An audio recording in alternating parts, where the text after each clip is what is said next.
Question number 5, Miles Briggs. To ask the First Minister whether she will provide details of the scope and remit of the Scottish Government's new task force to tackle drug deaths. First Minister. Public Health Minister will convene an expert group to examine the key drivers of drug deaths and advise on what further changes, either in practice or in the law, could help save lives and reduce harm.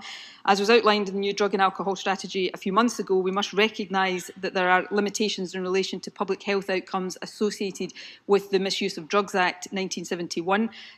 It's also the case, of course, as I think everybody appreciates, that the issue of drug deaths is complex. No one approach, one group or one service can do all that is needed. So it's important that we make sure everybody is working together. And the expert group that is being established will also learn from the Dundee and Glasgow work on drug deaths to help inform our continued efforts to tackle this issue.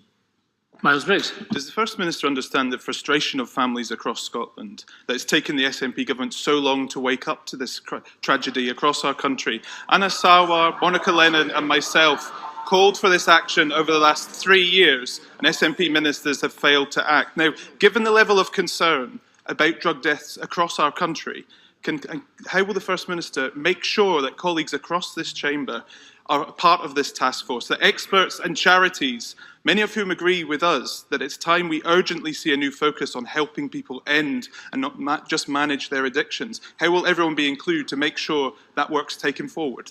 First Minister.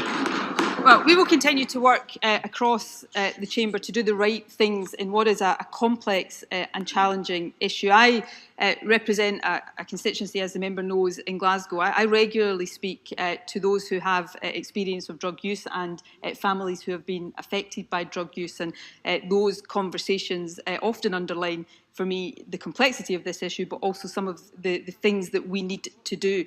And I think it's important, as I said in an exchange a couple of weeks ago with Jackson Carlow, that we are prepared to look not just at some of the traditional actions we take, but at new approaches as well.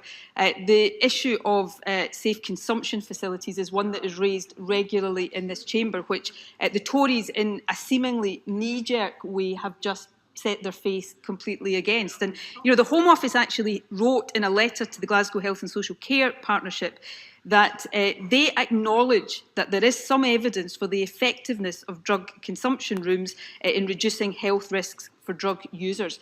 So if we're to be serious about this, all of us have to be serious about it. All of us have to have the humility to accept that some things in the past haven't worked, and we have to be prepared to have new approaches. But that cuts both ways. If opposition parties want, as I hope they do, to be part of this, then I would again ask the member to rethink this issue, and when he has done so, perhaps use any influence he has in the UK government to change their position on this, because changing on their position on this would be one way of helping us take these issues forward in a positive way. John Finney. Thank you, President Officer. Can I thank the First Minister for her comments? She's aware of the clamour for action about this public health crisis. There's a clamour too, First Minister, from people with drug problems to get opiate replacement therapy. The figure at the moment is 35% in Scotland, is 60% in England, and a third of the drug-related deaths in 2014, the individuals had no contact with drug treatment. Some issues, and I welcome the task force and its anticipated work, some issues can't wait. Well, the First Minister, as a matter of urgency, addressed an acceptably low percentage of people with drug problems in treatment and ensure optimum prescribing and support to tackle the unacceptable level of deaths. First Minister.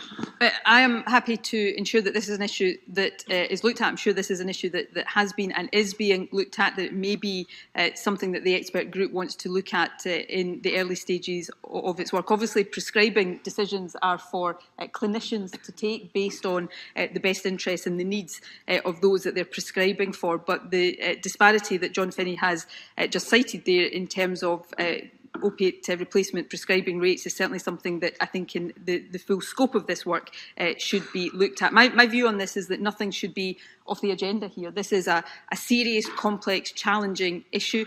Some things that are already being done we know are effective. Other things are perhaps not effective, and there are things that are not currently being done that we have to open our minds to. And I think if everybody involved has that spirit, then here in Scotland, as we have done in so many other public health issues, can find a way of leading in the right direction on this, and that's what I hope we can achieve.